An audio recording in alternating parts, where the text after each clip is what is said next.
The carriage ride to the Iron Kingdom was an exercise in sustained torture.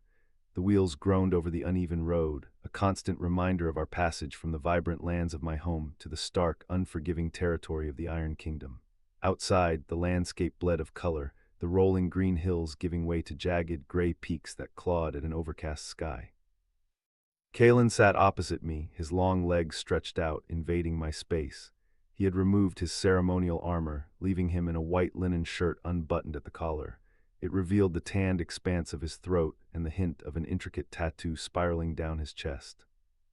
"You haven't answered my question," Kaelen said, his voice a low baritone that cut through the silence. He swirled amber whiskey in a glass. At the wedding, the darkness, it moved. "It's a long journey, husband. Perhaps the incense of the cathedral muddled your senses," I said, smoothing my skirts. "I don't hallucinate, Elara, and I don't like surprises." He leaned forward, the scent of leather, whiskey, and musk invading my senses, making the small space feel even more claustrophobic. "I was told you were a sheltered princess, a dove to be kept in a cage, but doves don't look at wolves the way you look at me." "And how do I look at you?" I asked, my pulse quickening. "Like you're deciding where to bury the body." I suppressed a smile. Maybe I am. The world suddenly became a maelstrom of splintering wood and shattering glass. A scream tore from the driver, a sound abruptly choked off by a wet, final thud. The carriage slammed onto its side, pitching me through the air. I braced for impact but landed hard against Kaelen's chest. His arms were a steel cage, locking around me instantly, his body absorbing the brutal skid across the rocky ground. For a moment there was only the sound of my own ragged breath in the sudden, ringing silence. "Stay here," Kaelen commanded, drawing a heavy broadsword from beneath the seat. "No," I scrambled up, reaching for the slit in my dress where the glass dagger waited.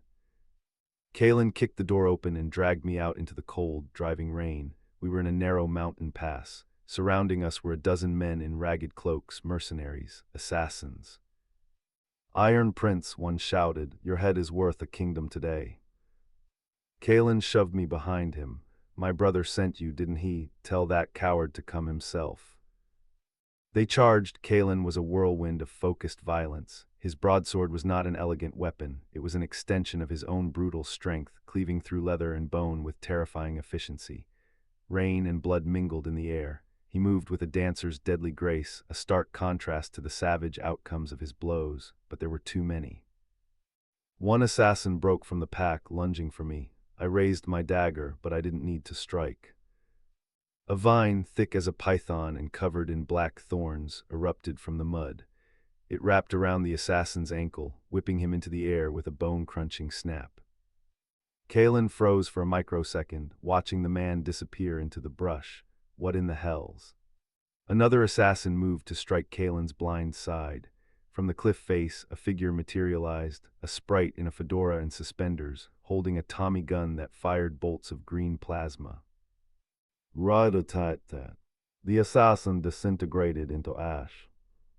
"Courtesy of Don Oberon," the sprite squeaked, tipping his hat to me before vanishing.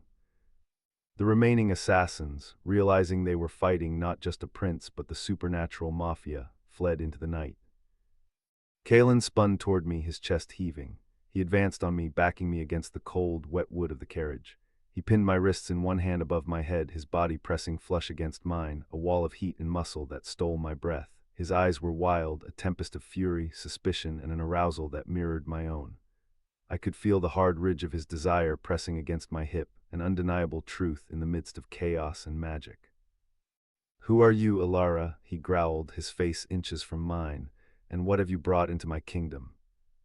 I looked up at him, the rain plastering my hair to my face, and let a small, dangerous smile touch my lips. "I brought my dowry," I whispered. "I hope you have good insurance." Want to keep the flame ignited without having to wait for the next part? You can find the full, tantalizing tale on our main page. See the link in the description.